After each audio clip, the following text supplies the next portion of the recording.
Good afternoon, this is Mordechai Kotkis in Yerushalayim.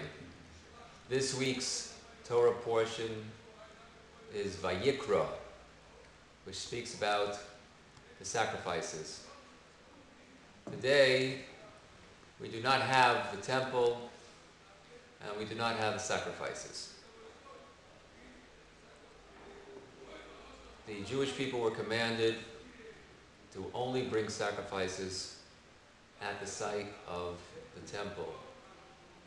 If a Jew brings a sacrifice anywhere else, he transgresses a negative commandment, which is known as Sacrafices, slaughtering an animal for holy purposes outside of the Temple Mount. A Gentile, however, may bring an animal for a sacrifice anywhere he likes. And the question arises, why is it that no Jew is suggesting or educating the world to bring sacrifices, since they could bring sacrifices? We find in the past people did bring sacrifices. How come no one is saying that we should bring sacrifices?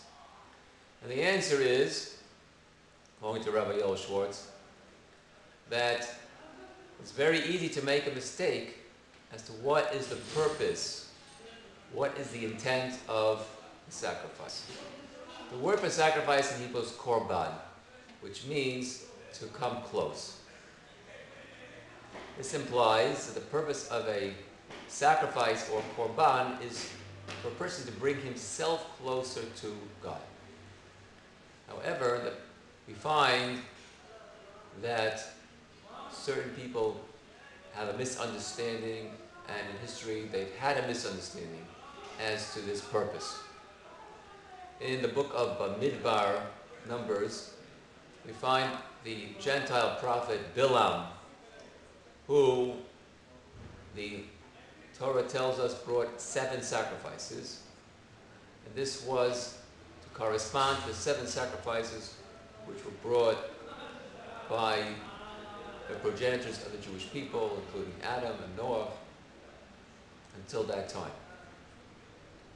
So Bilam thought that he was going to appease God, so to speak, by bringing sacrifices. This was a mistake.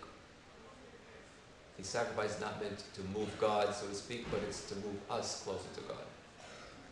Another person who made a mistake was the first Jewish king, Saul, who was commanded by God to destroy the nation of Amalek, men, women, and children, and to also destroy their animals. And he destroyed almost everyone except for King Agag.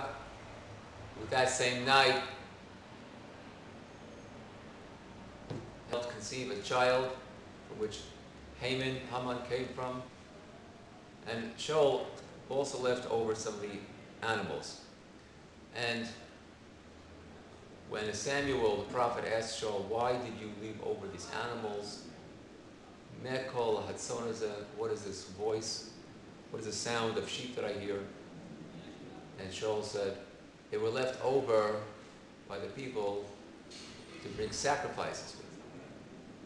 So he did not understand that first you must listen to God. As Samuel told him, the idea is not to appease God with a sacrifice. The idea is to listen to God. If we listen to God, then we will appease Him, but not by going against His will, trying to appease Him. All the times that the great people in the Bible bring sacrifices, it was to bring themselves closer to God, to show their gratitude, to humble themselves. Adam brought a sacrifice in gratitude, recognition of the fact that he was created by God. Noah brought a sacrifice because he was saved from the great flood. And Cain and Abel brought sacrifices as a sign of gratitude to God. So let's try to understand what do we have today that can take the place of sacrifice. After all, our rabbis taught us in a famous passage, in the chapters of our fathers, that the world stands on three things. Torah, avoda, gmilos chasodim. Studying Torah, avoda, which means serving God with sacrifices, and performing acts of kindness.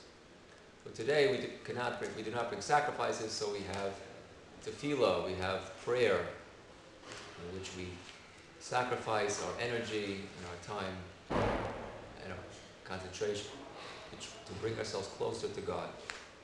The rabbis also tell us that chesed, doing acts of kindness, are a form of sacrifice.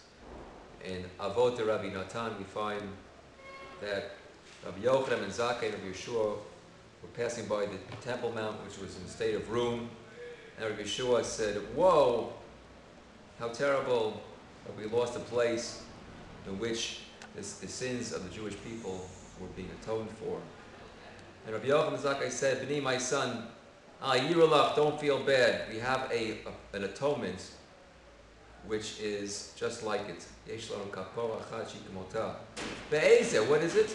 Milos chasadim. As it says, the prophet Hosea tells us, Ki chesed chofatzti v'lo zevach. Chesed chofatzti. God says, I desire acts of good kindness and not sacrifices.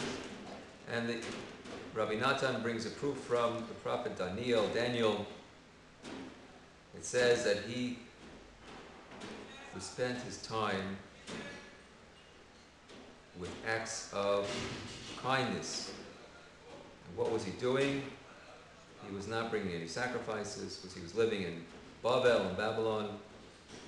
What did he do? He spent his time helping brides prepare for their wedding.